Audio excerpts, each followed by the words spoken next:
Hello students. तो जैसे कि हमने प्रीवियस वीडियो में क्वाड्रेटिक इक्वेशन के कुछ स्पेशल टाइप के क्वेश्चंस सॉल्व किए हैं। होप सो कि आपने वो क्वेश्चंस अच्छी तरीके से देख लिया होगा, प्रैक्टिस कर लिया होगा।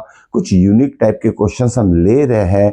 ओके, तो आज जो चैप्टर हम लेने वाले हैं वो है एपी चैप्टर, और इस चैप्टर के कुछ ऐसे क्वेश्चंस मैं आज सॉल्व कराने वाला हूँ। हो सकता है कि ये क्वेश्चन में आप बच्चों को दिक्कत आ सकती है। ओके, तो ये प्रॉब्लमेटिक क्यों होते हैं क्वेश्चन? क्योंकि थोड़ा सा हट के कंसेप्ट होता है, तो ऐसे क्वेश्चंस आपकी नजर में नहीं आते हैं। तो चलिए मैं आपको बताता हूँ ऐसे क्वेश्चंस कौन से हैं जिसमें कि आपको बोर्ड एग्जामिनेशन में अगर इन केस पूछ लिया जाए ये क्वेश्चंस तो प्रॉब्लम क्रिएट हो सकती है। ओके, तो वहां दिक्कत नहीं होना चाहिए, इसलिए हम ऑलरेडी ऐसे क्वेश्चन को सॉल्व करके प्रैक्टिस करके रख लेते हैं ताकि कोई दिक्कतें एग्जाम में ना आए।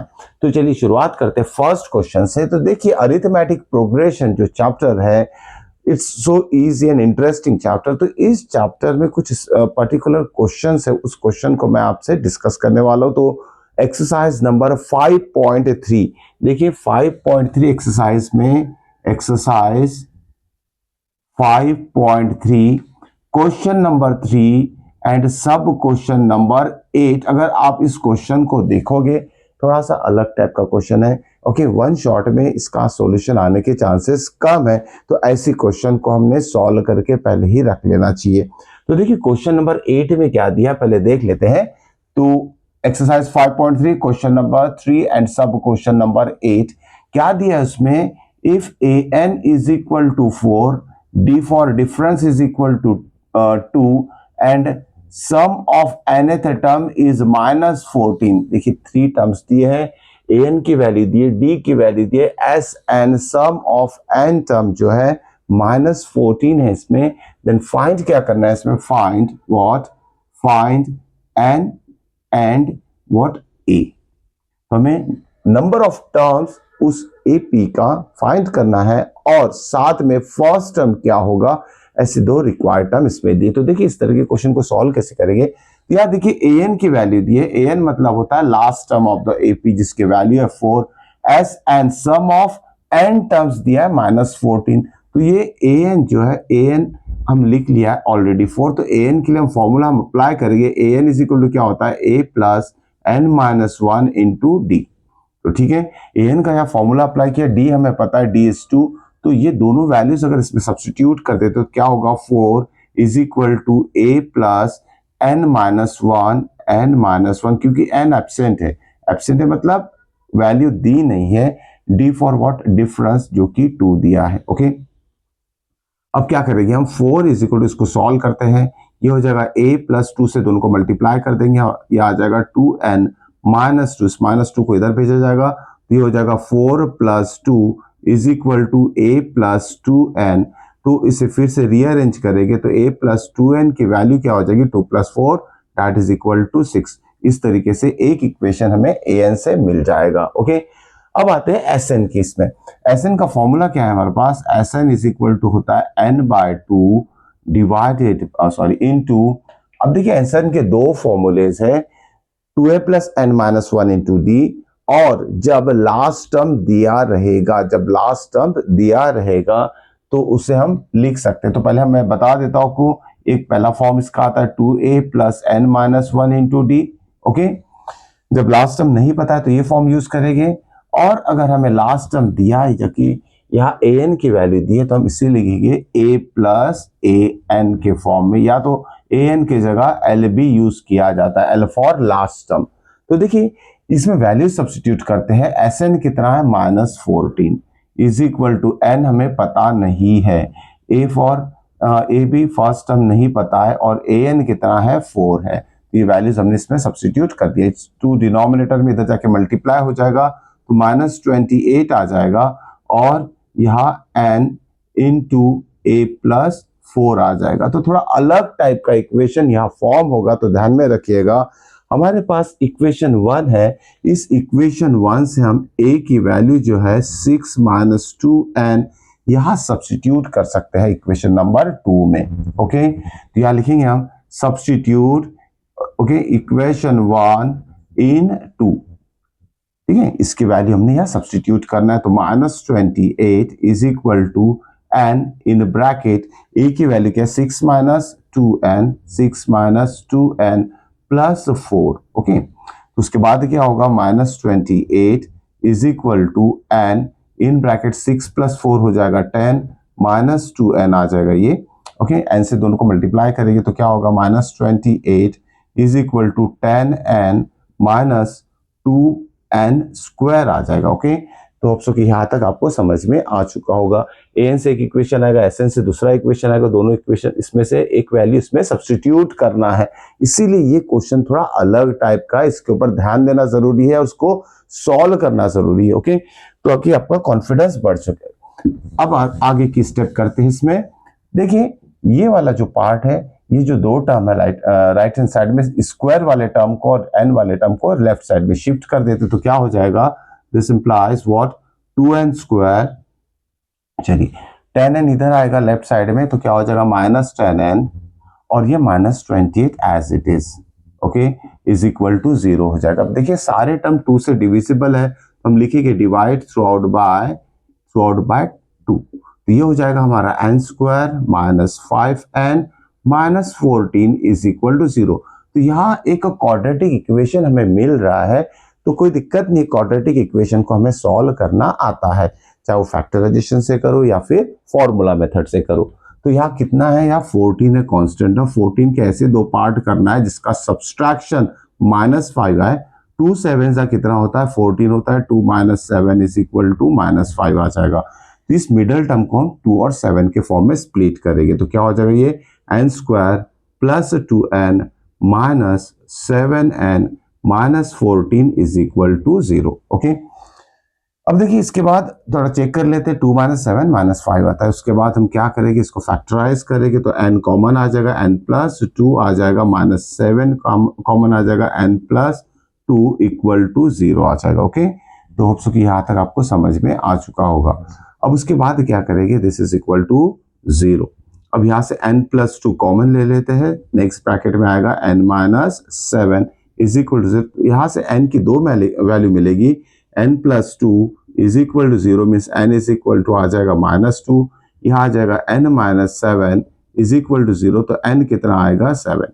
अब देखिए नंबर ऑफ टर्म्स जो रहेंगे वो पॉजिटिव रहेंगे। Okay, 1 term 2 term, okay, number of term 5 रह सकते हैं, 10 रह सकते हैं, लेकिन नेगेटिव नहीं रह सकता, इसलिए इसे हम रिजेक्ट करेंगे। This one is rejected, so value of n is 7।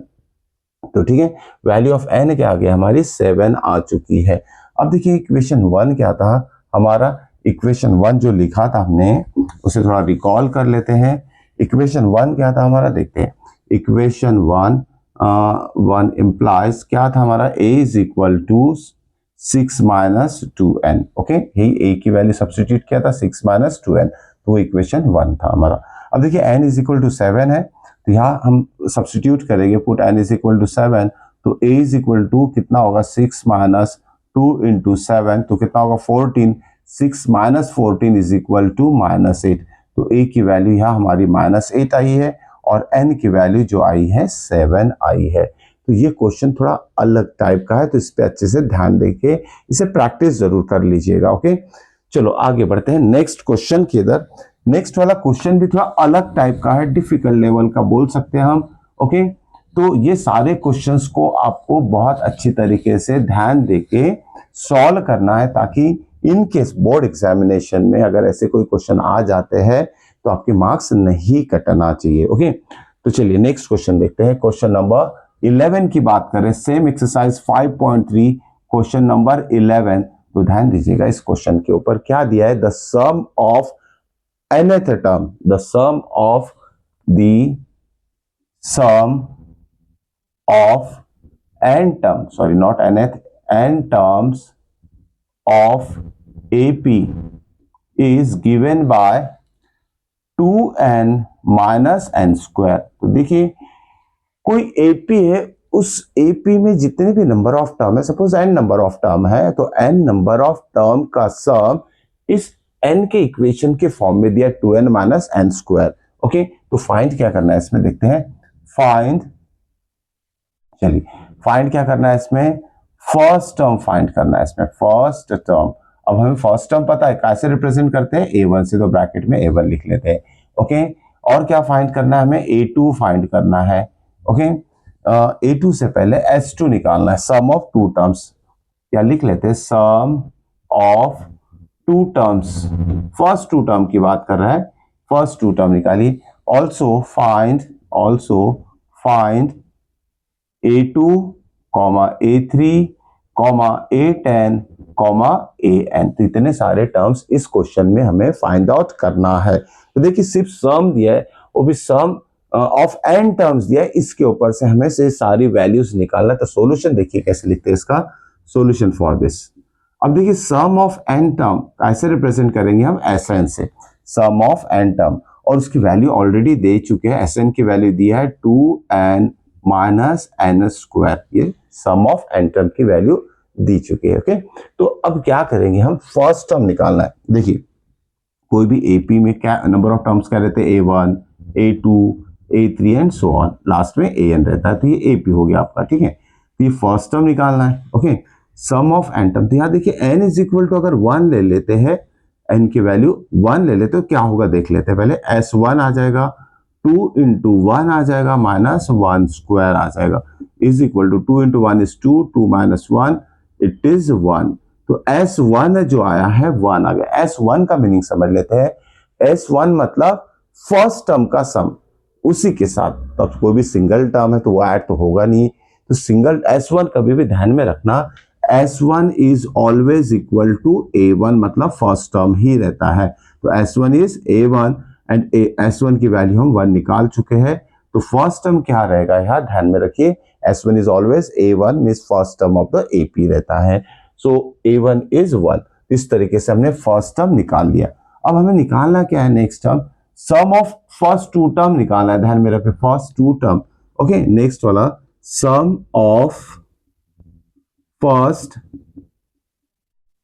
To terms निकालना है। ठीक है, okay, sum of first two term क्या रहेगा, ये दोनों की बात करा A1 A2, तो क्या हो जाएगा, n इज इक्वल टू 2 हो जाएगा, मींस S2 निकालना है, S2। अब देखिए सिंपल सा कंसेप्ट है, फर्स्ट टू टर्म दिया है तो हम डायरेक्ट ऐड कर सकते हैं।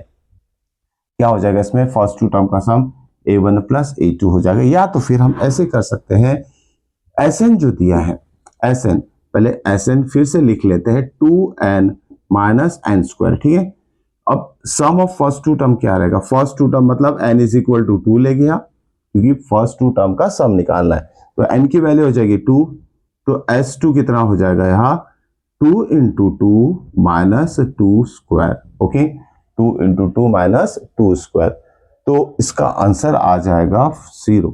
Sum of first two term जो रहेगा 0 आ जाएगा, मतलब S2 की वैल्यू जो है 0 आ जाएगी। अब हमें क्या निकालना है, नेक्स्ट टर्म, हमें A2 A3 निकालना है, A10 निकालना है, AN निकालना है। तो फर्स्ट टू टर्म का जो सम है वो कितना आ गया हमारा, 0 आ गया। ओके, अब इस S2 का यूज करके देखिए कैसे निकालेंगे। सम ऑफ फर्स्ट टू टर्म कैसे लिखा जाता है, A1 प्लस A2 लिखा जाता है, right. Sum of first two term कैसे लिखा जाता है, A1 प्लस A2। A1 तो हमें पता है, S2 अभी निकाल चुके हम, तो S2 कितना है 0, A1 कितना है 1, तो A2 क्या आ जाएगा, 1 को इधर भेज दीजिए, A2 is equal to minus 1। ठीक है, तो हमें A2 की वैल्यू भी यहाँ मिल चुकी है। इसी तरीके से देखिए अब AP जो बनेगा यहाँ, देयरफॉर AP क्या बनेगा देख लेते हैं। AP इज, फर्स्ट टर्म क्या है 1, सेकेंड टर्म क्या है माइनस 1, दोनों का डिफरेंस कितना हो जाएगा, second term minus first term, इस -1 -2 कॉमन डिफरेंस हो जाएगा।